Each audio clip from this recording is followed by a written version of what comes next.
آج الحمدللہ العزیز حضرت علی المرتضیٰ شیر خدا کرم اللہ وجہ الکریم کی شہادت کا دن ہے۔ آپ کا ذکر خیر کرنا ہے۔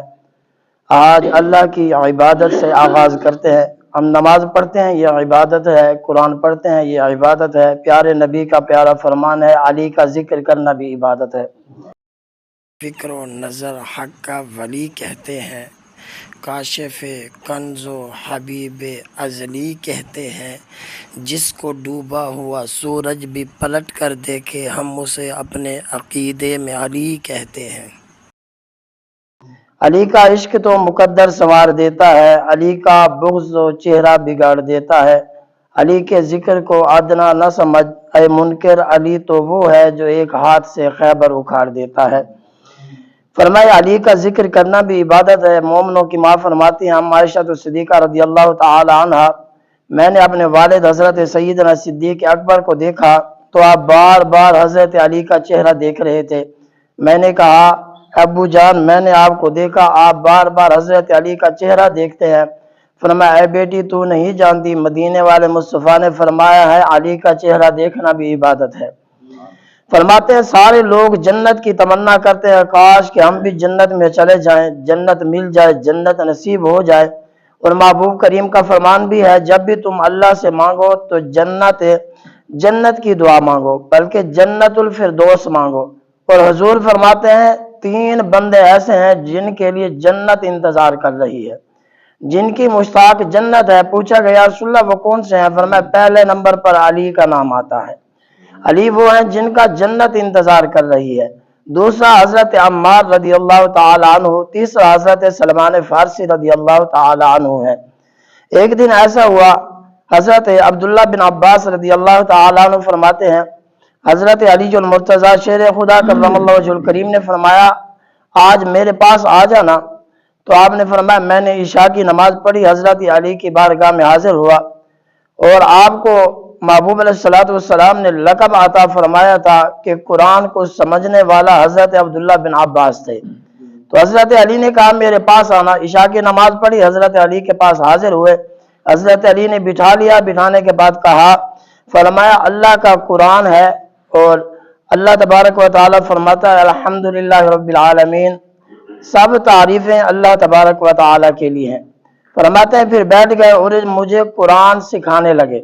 حضرت عبداللہ بن مسعود رضی اللہ تعالیٰ عنہ فرماتے ہیں، فرمایا جو بندہ قرآن کو اپنا امام مانے، قرآن کو اپنا راہبر مانے، قرآن کو اپنا پیشوا مانے، فرمایا یہ قرآن ایسا ہے، یہ قرآن اس بندے کی شفاعت کرے گا۔ فرمایا یہ بندے کو تنہا نہیں چھوڑے گا، بلکہ یہ بندے کو جنت میں پہنچا کر چھوڑے گا۔ حضرت عبداللہ بن مسعود رضی اللہ تعالیٰ عنہ فرماتے ہیں، فرمایا جو بندہ قرآن سیکھنا چاہتا ہے، فرمایا قرآن میں ہر چیز کا علم موجود ہے۔ اور آگے ارشاد فرمایا آقا علیہ الصلوۃ والسلام نے 3 بندوں کی جنت انتظار کرتی ہے۔ حضرت عبداللہ بن عباس فرماتے ہیں میں قرآن سیکھنے بیٹھ گیا، حضرت علی نے پڑھا الحمدللہ، مکمل نہیں پڑھا، صرف الف کی تعریف کرنا شروع کی۔ فرماتے ہیں الف کی تعریف کرتے گئے، الف کے بعد لام آتا ہے۔ فرماتے ہیں جب دوسرے لفظ کی تفسیر بیان کی تو آپ نے کرتے کرتے صبح کی اذانیں ہو گئی تو دوسرے لفظ کی تفسیر ختم نہ ہوئی۔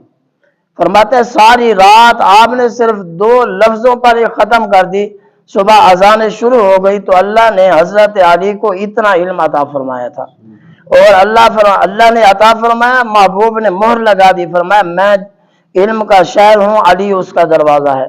یعنی جو بندہ علم لینا چاہتا ہے پہلے حضرت علی کے دروازے پہ آنا پڑے گا۔ فرمایا حضرت علی کے دروازے کے پاس آنے کے بغیر بندے کو علم حاصل نہیں ہوتا۔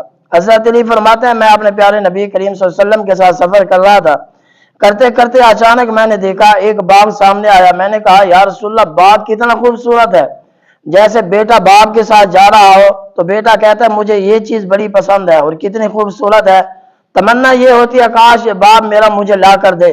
فرماتے ہیں جب حضرت علی نے کہا یا رسول اللہ باغ کتنا خوبصورت ہے تو آقا علیہ السلام نے فرمایا آئے علی، اللہ تمہیں جنت میں اس سے بھی خوبصورت باغ عطا فرمائے گا۔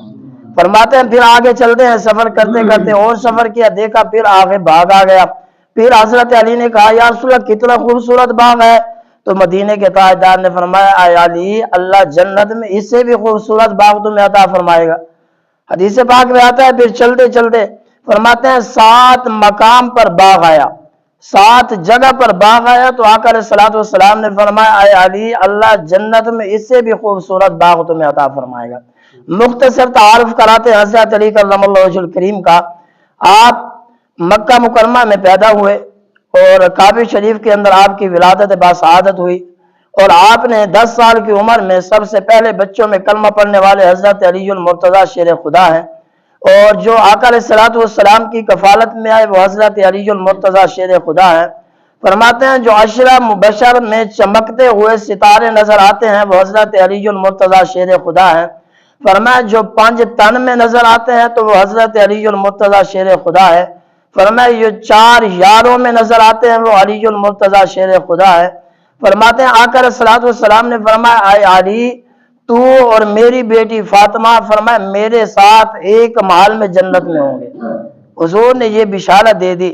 فرماتے ہیں پھر حضرت علی المرتضیٰ شیر خدا کرم اللہ وجہ الکریم آپ نے 4 سال 8 ماہ 9 دن آپ نے حکومت کی۔ تیسرے خلیفہ حضرت عثمان غنی رضی اللہ تعالی عنہ کی آپ نے جب شہادت پائی تو آپ کے بعد حضرت علی المرتضیٰ شیر خدا کو یہ سلطنت عطا کی گئی۔ آپ نے فرماتے ہیں کہ آپ 4 سال 8 دن 9 ماہ آپ نے حکومت کی۔ پھر ایک لاندی نے آپ پر حملہ کیا تو دیکھو گھرانہ کتنا اعلیٰ ہے، جس نے خنجر مارا اس کے لیے شربت بنا کر پیش کیا گیا اور فرمایا اسے ابھی چھوڑ دو۔